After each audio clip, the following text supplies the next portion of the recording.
এই যে আপনার গোস্ত।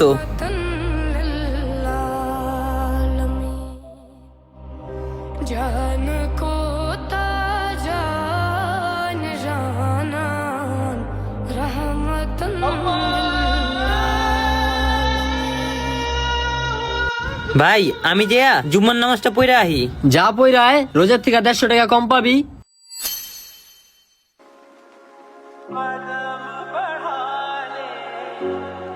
ভাই কি কইলেন এটা? রোজই 400 টাকা, ওই জায়গা থেকে যদি 150 টাকা কম পাই তাহলে আমি সংসার চালামু কেমনে?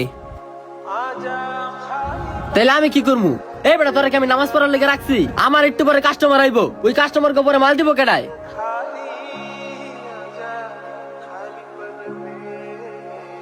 নামাজটা পড়তে সর্বোচ্চ আধা ঘন্টা সময় লাগতো।